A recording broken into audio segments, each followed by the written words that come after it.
Notre enquête ce soir sur ces nouveaux vendeurs à la sauvette. On parle souvent de ceux qui écoutent des cigarettes ou des objets souvenirs au pied de la Tour Eiffel, mais avec la crise, une nouvelle population a fait son apparition, des jeunes, des retraités qui ont des petits revenus et qui vendent sous le manteau pour boucler leur fin de mois. Hugo Clément avec Julien Pelletier. Il est 7 heures. Comme tous les samedis depuis 3 ans, cet immigré vénézuélien a quitté très tôt son foyer du sud de Paris. À 59 ans, il n'a pas de logement, pas de travail. Comme des centaines d'autres chômeurs ou travailleurs précaires, il va passer toute la journée sous ce pont du périphérique. On les appelle les bifins. À même le sol, ils essayent de vendre des vêtements et des objets en tout genre. Et des fois, il y a des gens qui me donnent, des amis qui m'ont... Et sinon, vous fouillez des fois? Des fois, je fouille à la poubelle aussi. On trouve des petits trucs. Ça, c'est tout de la poubelle, voilà. Et ici, tout se brade à des prix dérisoires. Ça vous intéresse? Alors, 1 euro, c'est bon, 1 euro. Il y a un mauvais jour que je fais 3 euros pendant toute la journée. C'est incroyable ça, mais 3 euros. Voilà, ça passe comme ça. Vous arrivez à gagner combien en un mois? On fait approximatif entre 250 et 300. Son unique revenu. Et ici, la misère est des deux côtés. Les clients sont à peine moins pauvres que les vendeurs. Par honte, ces dames âgées refusent de montrer leur visage. Regardez. Qu'est-ce que vous venez acheter ici, madame? Eh bien, des affaires, un peu de tout, hein. Comme quoi, par exemple? Bah, des fringues, jeans, tout. Et pourquoi vous venez ici plutôt que dans des magasins? Eh bien, parce que les retraites sont trop faibles. Au fil des semaines, les bifins sont de plus en plus nombreux. La mairie tolère qu'ils vendent sous ce pont. Mais désormais, ils s'étalent tout le long du boulevard. Avant, ils n'étaient là que 3 jours par semaine. Aujourd'hui, c'est 4.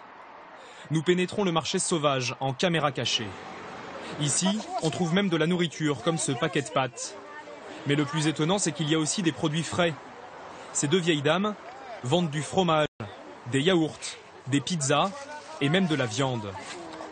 Combien pour le poulet? Je prends 2 pour 1,50 €. Combien le taboulé? 50 centimes. 50 centimes. Des prix 5 à 10 fois moins élevés qu'en magasin, mais ici tout est périmé. Parfois depuis 1 ou 2 semaines, comme cette andouillette, vendue 50 centimes. C'est 15 jours que c'est périmé. Oui, parce qu'on met dans le c'est pas dans le... C'est bon encore? Oui, on n'est pas morte, hein. On n'est pas morte. Ça, c'est les supermarchés qui vous les donnent, non, de toute façon? Ah, je sais pas, moi. Mais la vendeuse finit par expliquer qu'elle travaille dans une grande surface, 2 heures par semaine. C'est là qu'elle récupère la nourriture périmée.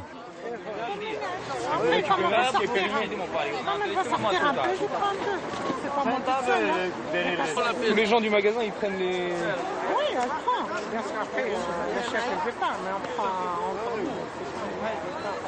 Dans ce marché de la misère, le moindre désaccord peut se transformer en bagarre. Nous filmons en caméra cachée.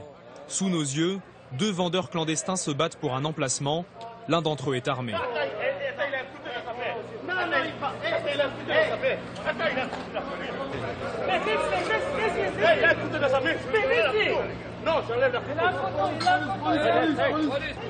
Un autre vendeur finit par s'emparer du couteau.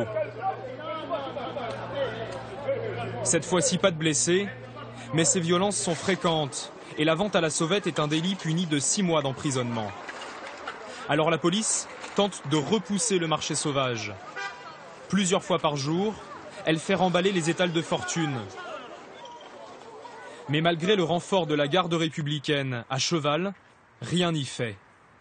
De quoi exaspérer les riverains. C'est une insécurité, c'est sale. Moi, franchement, j'habiterai pas le quartier, jamais je viendrai. Et je comprends les gens qui ne veulent pas venir dans le quartier. Autrefois, ils m'ont dit, vous, la vieille, là, vous restez chez vous. Voilà ce qu'on m'ont répondu. Si vous n'êtes pas content, vous allez qu'à aller vous coucher, qu'ils lui ont dit. Et tandis que les habitantes répondent à nos questions, un vendeur à la sauvette se mêle à la discussion. C'est honteux de vendre des vêtements pourris et des trucs pourris, tout ça. C'est honteux. Personne ne peut faire ça, mais on n'a pas le choix. Déjà, on supporte 3 jours. On a supporté 3 jours pendant des années. Mais on a rajouté un 4e jour. Et après, ça va être toute la semaine. C'est pas normal. Si vous viviez là, mais nous, on cherche à déménager. Tout le monde veut partir. Aujourd'hui, dans la capitale, il existe au moins 5 marchés sauvages comme celui-ci. La mairie est débordée par le phénomène et demande une présence policière permanente.